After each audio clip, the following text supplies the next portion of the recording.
तो 8th class के student, आज हम लोग आप लोगों का नया सबक शुरू कर रहे हैं और सबक का नाम है कुव्वतनुमा और जज़रुल मकब। तो कुव्वतनुमा और जज़रुल मकब, इस सबक के अंदर हमको ये सीखना है कि कुव्वतनुमा कैसा होता है और जज़रुल मकब जो है वो किस तरह से मालूम किया जा सकता है। मतलब कि इंडाइसिस एंड क्यूब रूट के बारे में हमको मालूमात हासिल करनी है। तो इंडाइसिस यानी कुव्वतनुमा, ये सबक आप लोगों का पिछले साल 7वीं क्लास के अंदर मुकम्मल हो चुका है। ओके, तो उसके कुछ कुव्वतनुमा के उसूल हम लोगों ने सीखे और उन उसूलों को मैं आज आप लोगों के सामने यहाँ पे एक मर्तबा से दोहरा देता हूँ कि जैसे ए की एम कुव्वत और ए की एन कुव्वत, इन दोनों के बीच में अगर ज़र्ब का अमल हो, मल्टीप्लिकेशन हो, तो उसको हम कैसे लिखते हैं? उसको हम इस तरह से लिखते हैं कि जो ए है उसको कॉमन फैक्टर करके या उसको कॉमन करके एक मर्तबा लिखा जाता, और दोनों जो कुव्वतनुमा है यानी दोनों जो इंडाइसिस है एम और एन, इन दोनों इंडाइसिस की एडिशन करके उसके ऊपर पावर में लिखी जाती है। यानी उसके कुव्वतनुमा की जगह क्या लिखते हैं? ए की एम जमा एन कुव्वत, यानी A to the power M plus N. उसी तरह दूसरा उसूल सीखे थे हमने कुव्वतनुमाई अदद की तकसीम का उसूल, यानी प्रिंसिपल और rule for the division of indices.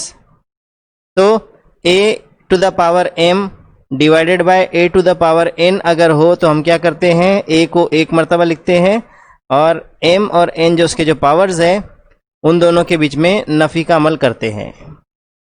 Okay, और इसको लिखा जाता है a to the power m minus n, यानी a की m नफ़ी n कुव्वत। उसी तरह से हमने मनफी कुव्वतनुमा को मुस्बित कुव्वतनुमा में तहवील करने का अमल सीखे हुए हैं।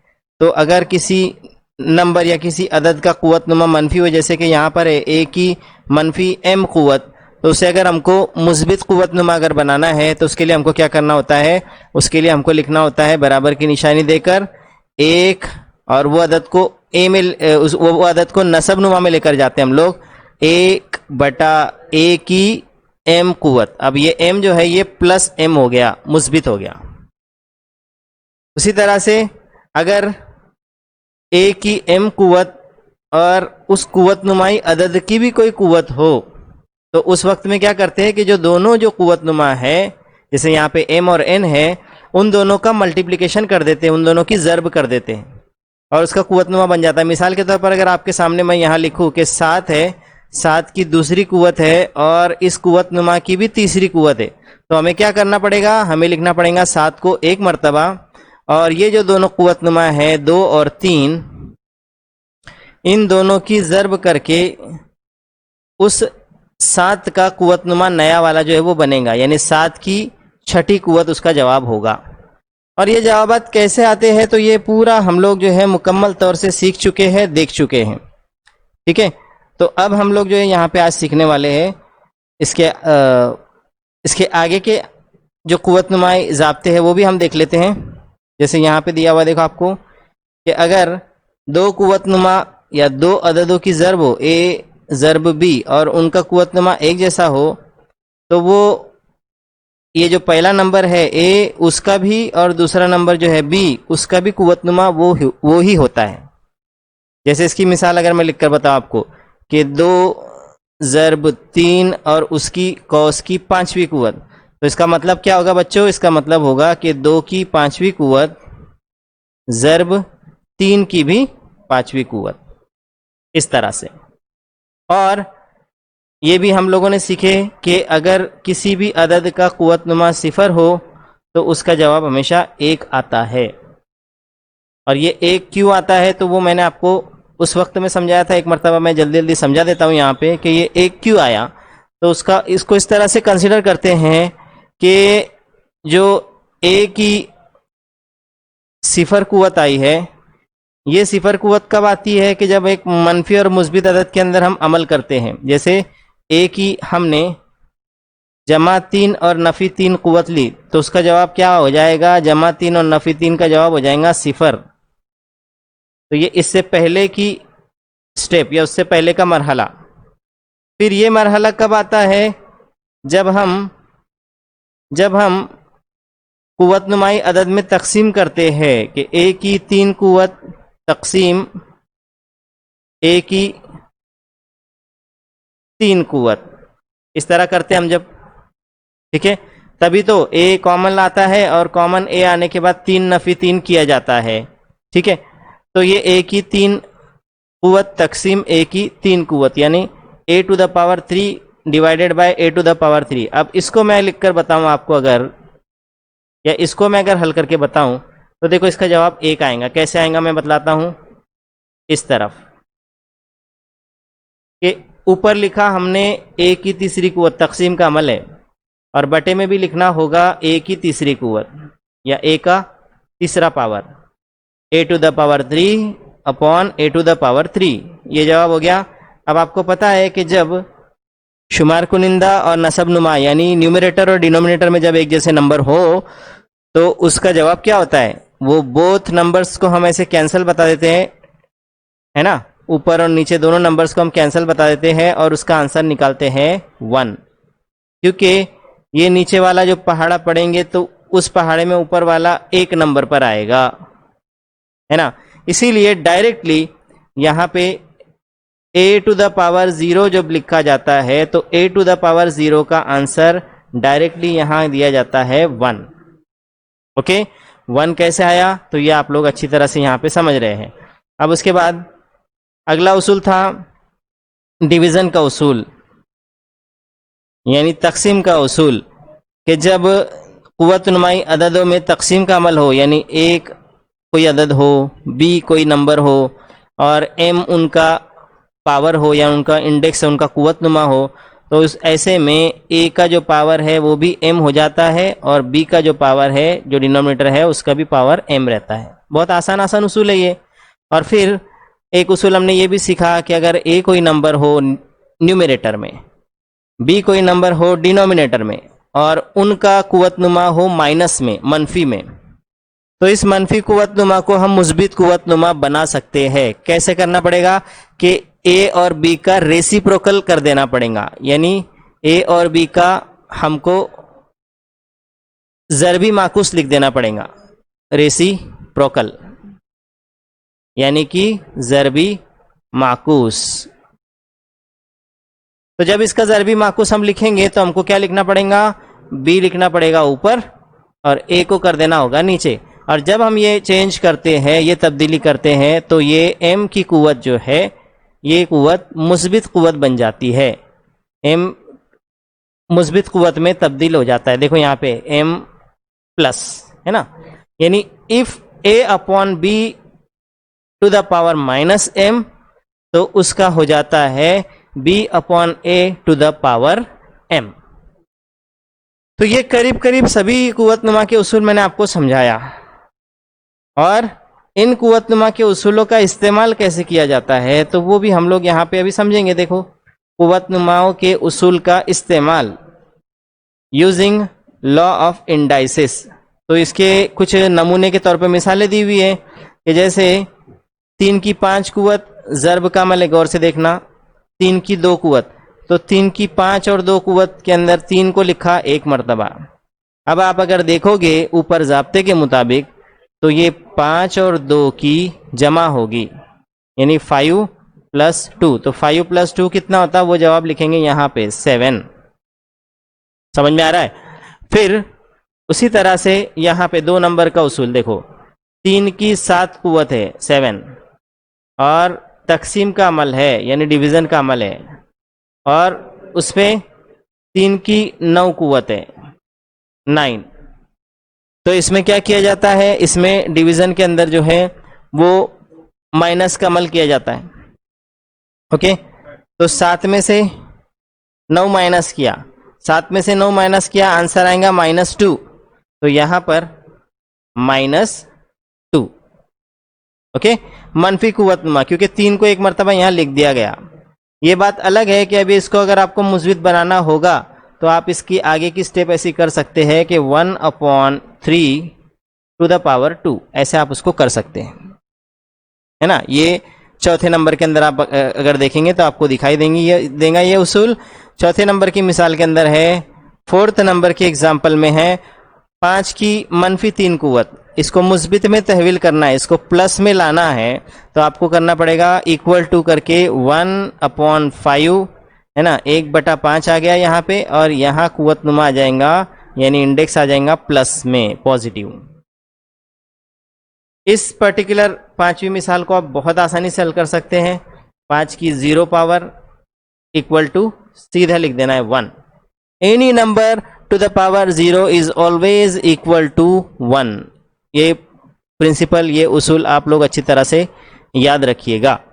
अब उसके बाद अगला जो एग्जाम्पल है, ठीक है, नेक्स्ट एग्जाम्पल नंबर 7, उसमें दिया हुआ है 5 multiplied by 7 to the power 2। तो 5 का पावर भी 2 और 7 का पावर भी 2, तो इसलिए देखो इक्वल टू का साइन, और यहाँ पे 5 टू द पावर 2, 5 की दूसरी कुवत और 7 की भी दूसरी कुवत, क्योंकि ज़र्ब का अमल है और कौस की कुवत है, तो वो दोनों अददों की कुवत नुमा बन जाता है।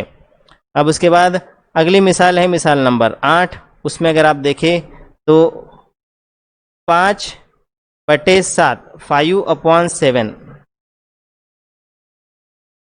तो 5/7 है ये नंबर, और इसकी कुवत है तीसरी, थर्ड पावर है उसका, तो ये पावर 5 का भी रहेगा और 7 का भी रहेगा। तो यहाँ जो ब्लॉक है उसमें ऊपर लिखा जाएगा न्यूमरेटर 5, 5 की तीसरी कुवत, और नीचे लिखा जाएगा डिनोमिनेटर 7, यानी 7 की भी तीसरी कुवत। अब आखिरी जो नंबर 3 का है, इसमें यहाँ नंबरों को थोड़ा सा प्रिंट में आगे पीछे हो चुके हैं, तो आप उसको समझ लीजिएगा।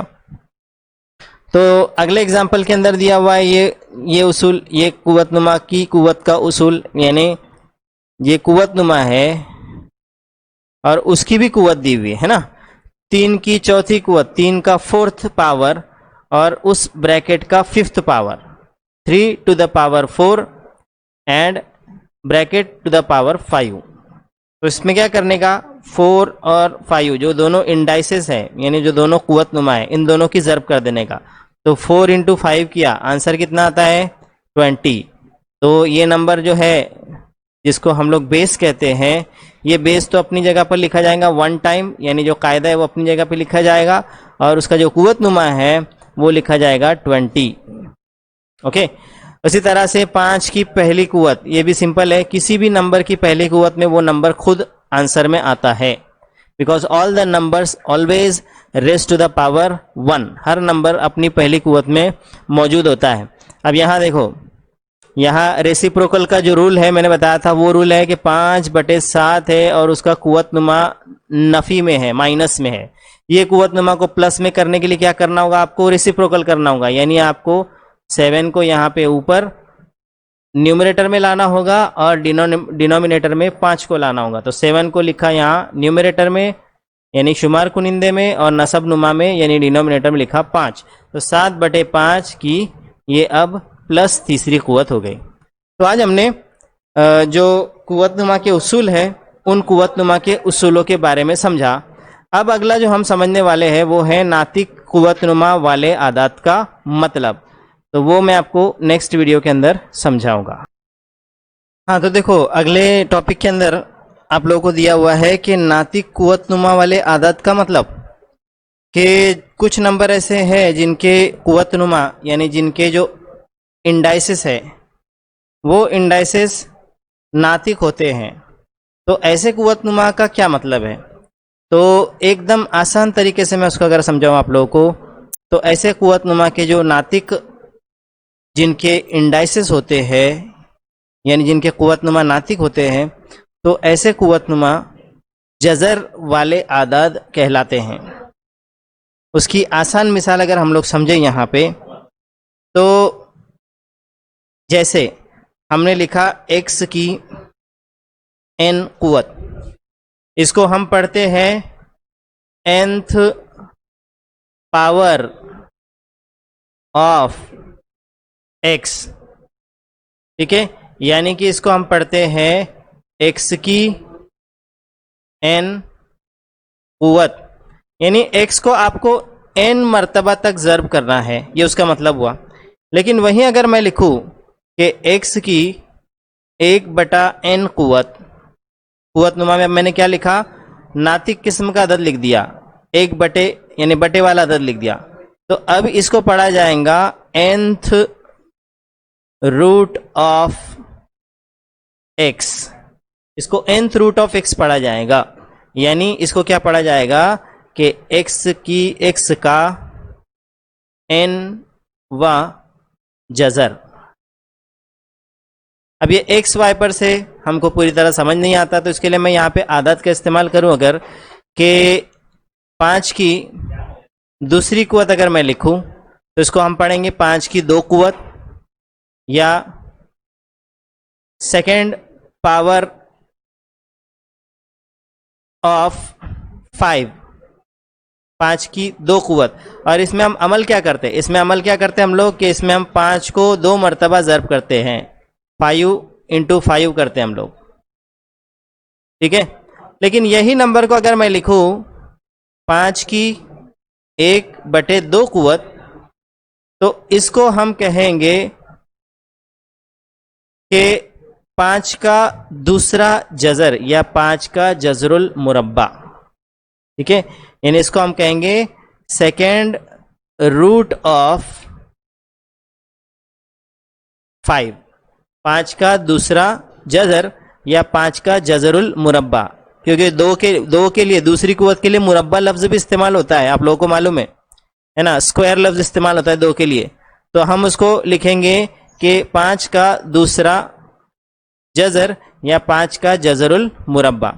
If I write here 5 to the power 1/3, 5 की 1/3 कुवत, तो इसको हमको क्या लिखना होगा, थर्ड रूट ऑफ 5, या उसी को हम लिखेंगे 5 का जजरुल मकब, क्योंकि तीसरी कुवत के लिए मकब का लफ्ज इस्तेमाल होता है, या हम उसको 5 की तीसरा जजर ऐसा भी लिख सकते हैं। अब इनके अलावा अगर हम यहाँ लिखे 5 का 1/4 कुवत, तो हमको लिखना पड़ेगा फोर्थ रूट ऑफ 5, या इसी को लिखना होगा 5 का चौथा जजर, ठीक है। तो नातिक कुवतनुमा वाले आदाद यानी कि बटे वाले आदाद जब कुवतनुमा में हो, इंडेक्स में हो, तो उस वक्त they are called the nth root of that particular base. दिया हुआ जो कायदा है, दिया हुआ जो बेस है, उस बेस के nवे जजर उनको कहा जाता है, nth रूट उनको जो है वो माना जाता है।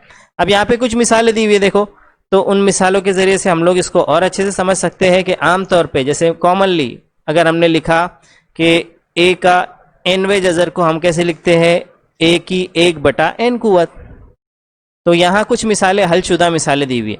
अगर तुम उसको देखोगे तो इन मिसालों को देखकर तुम्हें ये जो हल करना है ये आसान जाएगा। जैसे मिसाल के तौर पर 128 का 1/7 कुवत ऐसे दी हुई है, तो इसको कैसे पढ़ेंगे, इसको पढ़ेंगे 128 का 7वां जजर। 900 का 1/12 कुवत है ना, ये तो कुवत नुमाई फार्म में दिया हुआ है, ये इतना है कि कुवत नुमा जो है यहाँ पे वो बटे की सूरत में है, नातिक अदद की सूरत में है। तो 900 की 1/12 कुवत का मतलब क्या होता है, उसको कैसे पढ़ा जाता है, उसको पढ़ा जाता है 900 का 12वां जजर। x की 5 कुवत है, ठीक है, और x की 5 कुवत बराबर 10 है।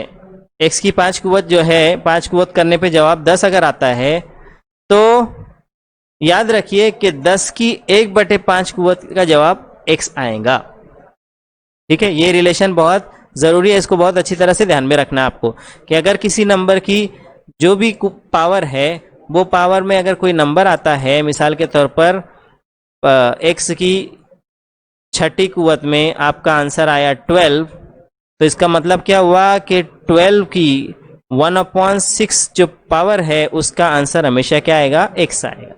Okay, so this is all about, ये हमने सीखा कि जो नातिक जजर, ये हमने सीखा कि जो नातिक कुवतनुमा वाले आदाद होते हैं उन आदाद को कैसे जाहिर करते हैं, उनका मतलब क्या होता है, ठीक है। अब इसके बाद हम आपका प्रैक्टिस सेट 3.1 शुरू करेंगे। तो 3.1 प्रैक्टिस सेट में सबसे पहले है number 1 question, express the following numbers in index form. दिए हुए जो आदद है ना, उनको कुव्वतनुमा का इस्तेमाल करके लिखने का है। यानी अपनों को क्या करना है कि नंबर को कैसे पढ़ा जाएगा ये दिया गया है, अब इस नंबर को लिखना कैसे वो आपको करना है। और देखो इसी को मैं यहाँ पे उड़ा दिया हुआ है, कुव्वतनुमा का इस्तेमाल करके झैल के अदद लिखिए। ओके, तो इसमें पहली मिसाल देखो, 13 का 5वां जजर। जब भी ऐसा नंबर आए तो जो नंबर लिखा हुआ रहता है, जिसका ऐसा लिखा हो, तो वो हमेशा क्या रहता है, बेस रहता है, बेस यानी कि कायदा। जैसे यहाँ ना फिफ्थ रूट ऑफ 13, इंग्लिश के अंदर अगर आप देखें तो इंग्लिश के अंदर वही चीज जो है उल्टी तरीके से लिखी हुई है ना। यहाँ पे फिफ्थ लिखा हुआ है और रूट लिखा हुआ है, तो समझ लेने का कि ये कुव्वतनुमा में लिखना है हमको। और 13 यानी 13 जो लिखा हुआ है, इसको हमको लिखना है कायदा यानी बेस की जगह पे। Okay, this will be the base. तो अब इसका अगर आंसर मैं आपको यहीं पे लिखा दूं, आंसर नंबर 1,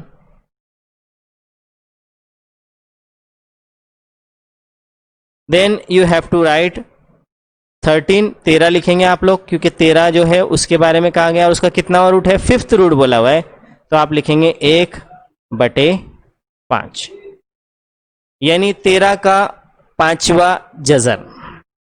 उसी तरह 2 नंबर की एग्जांपल में आप देखो, 6th रूट ऑफ 9, और इसी को उर्दू में दिया गया है यहाँ पे 9 का 6ठा जजर। अगर यहीं पे इसका हम आंसर लिखे, आंसर नंबर 2, ठीक है, तो कायदे में आपको लिखना होगा 9 और 9 का 6ठा जजर बोला गया यहाँ पे, तो आप लिखेंगे यहाँ पे 1/6। ओके, आंसर नंबर 3 भी यहीं पे हम लोग लिख सकते हैं, इतना स्पेस है हमारे पास यहाँ कि we can write the answer here. ठीक है, सो आंसर नंबर 3, तीसरे नंबर का आंसर। पहले सवाल पढ़ते हैं तीसरे नंबर का। 3rd नंबर का क्वेश्चन है 256 का जजरुल मुरब्बा। ये देखो, ये लफ्ज जो इस्तेमाल किया गया ना, मुरब्बा लफ्ज इस्तेमाल पे हमने थोड़ा सा गौर करना है। जजर लफ्ज आ गया तो समझ लो कि 1/, में आपको लिखना है, और मुरब्बा लफ्ज आ गया तो मुरब्बा दूसरी कुव्वत को बोलते हैं। तो सबसे पहले बेस जो है वो लिखेंगे 256, 256 है ना। यहाँ पे लिखा हुआ है, देखो इधर इंग्लिश के अंदर भी आपको दिया हुआ है लिखकर के हियर स्क्वायर रूट ऑफ 256, 256 का स्क्वायर रूट लिखने का है। तो 256 का स्क्वायर रूट, और यहाँ पे हिदायत में साफ दिया हुआ है कि आपको स्क्वायर रूट जो है ये कुव्वतनुमा का इस्तेमाल करके लिखना है, मतलब इंडेक्स के फॉर्म में लिखना है। तो इसीलिए आप यहाँ पे लिखेंगे 256 यहाँ लिख दिया हमने। तो अब यहाँ लिखेंगे उसका जजरुल मुरब्बा दिया हुआ है, तो इसलिए लिखेंगे 1/2 यानी 256 की 1/2 कुव्वत। ओके, आगे बढ़ते हैं अब अगली मिसाल की तरफ, number 4th। Okay, so answer number 4th लिखेंगे हम यहाँ पे, आंसर नंबर 4th। सवाल पढ़ेंगे तो सवाल है 17 का जजरुल मकअब, यानी जो 17 है ये इसके अंदर हमारा बेस है यानी कायदा है ना। क्यूब रूट ऑफ 17, 4थे नंबर की मिसाल, क्यूब रूट ऑफ 17 यानी 17 का जजरुल मकअब, क्यूब रूट ऑफ 17। तो आपको सबसे पहले तो 17 लिखना है, यू हैव टू राइट 17। आपने लिखा 17 और उसका क्यूब रूट बोल रहा है, क्यूब का माने होता है तीसरा पावर, और क्यूब रूट बोल दिया तो 1/3 यानी 17 की 1/3 कुव्वत। आंसर नंबर 5 की तरफ बढ़ते हैं, 5वां आंसर। उसमें दिया हुआ है 100 का 8वां जजर। ये यहाँ मिसाल है, देखो 100 का 8वां जजर यानी कि 8th रूट ऑफ 100। तो 100 लिखे सबसे पहले हमने, 100 लिखे, और 100 का 8वां जजर है, 8वीं कुव्वत नहीं है, तो 8वां जजर माने 1/8 कुव्वत। और लास्ट आंसर नंबर 6 के 7th आंसर नंबर 6 में दिया गया है 7th रूट ऑफ 30, 30 का 7वां जजर। ठीक है, तो उसको कैसे लिखेंगे? तो उसको हम बहुत आसानी से लिख सकते हैं कि 30 लिखेंगे और 30 का 7वां जजर बोला गया है, यानी 1/7। Okay, so this way we can solve the examples. आप लोगों को क्या करना है कि अपने नोटबुक्स में ऐसे सिमिलर टाइप के एग्जाम्पल खुद से बनाने हैं और उन्हें हल करके मेरे पर्सनल व्हाट्सएप ग्रुप के ऊपर या मेरा पर्सनल जो व्हाट्सएप नंबर है उस पर आपको सेंड करना है। ओके।